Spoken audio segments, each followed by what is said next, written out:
Marriage is like a hot bath. Once you get used to it, it's not so hot anymore. Did you know that 50% of brides experience low sexual desire after just 4 years of marriage? And 12% of married people have not had sex for 3 months. I'm a sexual health educator. I have a clinical practice where I see patients who are in sexless marriages. So you can imagine my heart skips a beat when I see a bride and groom walking down the aisle. I want to chase after them. Are you sure this is the one? Have you had the sex talk? What about sex? Sexual compatibility is critical in marriage. But I refrain because I would be putting a damper on many expensive affairs. Infidelity is the curse of a sexless marriage, and low sexual desire is the culprit. And about 27 to 52% of women experience low sexual desire, depending on their time in life. And that is dangerous. Why, you ask? Because if you're not having sex with your husband, someone else will. Now, women have not cornered the market on low sexual desire. Men have it too. And it's worse for women when men reject them. You see, we link masculinity with virility, just like we link sexual desire with femininity. So when a woman is rejected by her husband, it hits hard and fast at her self-esteem, and she internalizes it. Besides, society says all men want is sex, just not with you. Ouch. Sally's husband rejected her sexual advances, and she internalized it. Not pretty enough, not thin enough, not smart enough. I said enough. It's not about you. So why would a man not desire sex with his wife? Conventional wisdom tells us he's gay. He's having an affair. Or he's just not that into you. The reality is, the reasons men experience low sexual desire are very commonly the same reasons that women do. Fatigue, hormones, performance anxiety, medical conditions, diabetes, depression, erectile dysfunction, body image issues, medications, sleeping pills, antidepressants, antipsychotics, and a history of sexual abuse, which has the potency to ruin the intimacy in any loving marriage. Also, men who are chatting online, who see escorts or have happy endings, may exhibit low sexual desire in their marriages because of guilt or satiety. We remain mum on sex matters in our marriage because that's quite interesting. Because one of the highest risks of infidelity is once the children are born. The sex stops because of diminished sleep, heightened stress, hormones, and a change in the romance. And couples don't talk about sex. They'll bring up the children, but never the sex. And women cheat too, almost as equally as men. 19% versus 25%. It's the only area where we're gaining gender parity, ladies, and we got to take what we can get. Keep going. Disconnection, especially long-term, leads to feelings of anger and resentment in marriages. And that can lead you to temptation and deliver us to evil. And technology tickles that temptation, which is why cheating is so easy today. This is when You go on Facebook and you change your status from married to Wi-Fi, looking for connection.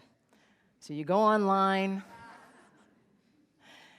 you're chatting with former lovers, because not only is the internet there to soothe your soul, so is your high school sweetheart. So you're there talking to strangers and other lovers. You get aroused because dopamine was released in your brain. You feel great. And this is why you say things online to people you have never met that are very seductive. Roses are red, violets are blue. He's using his hand, and he's thinking of you.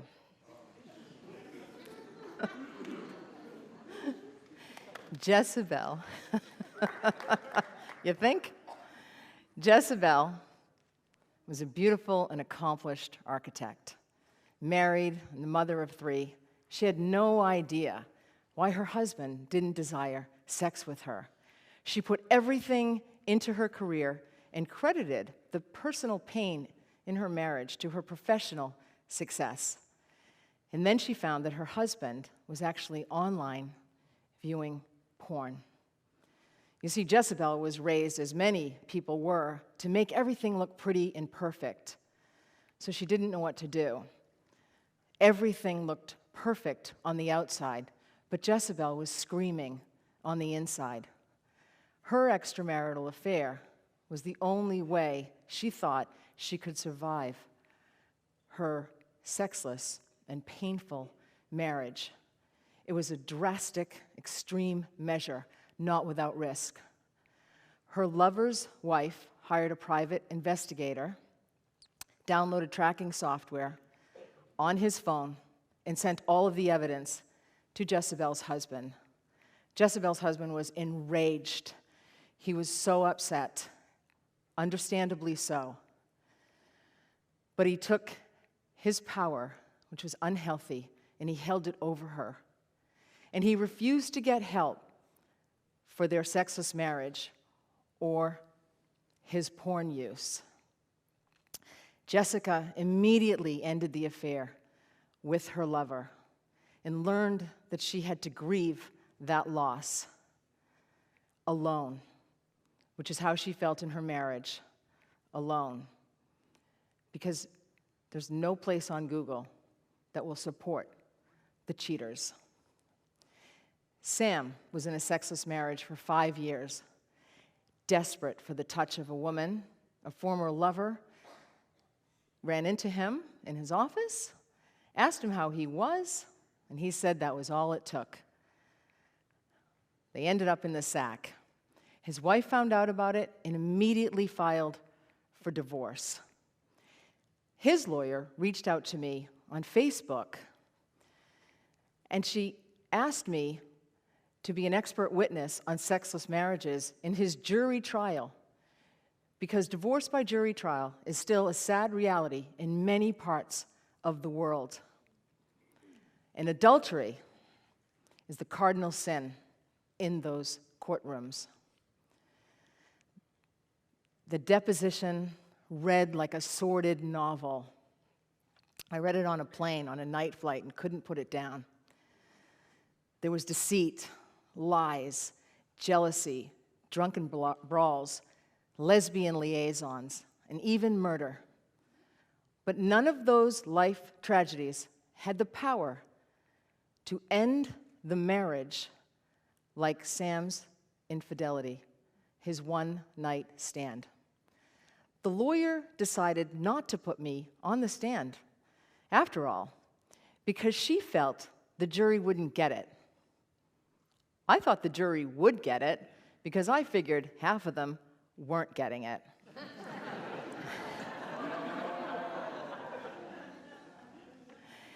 And this is what I would have said.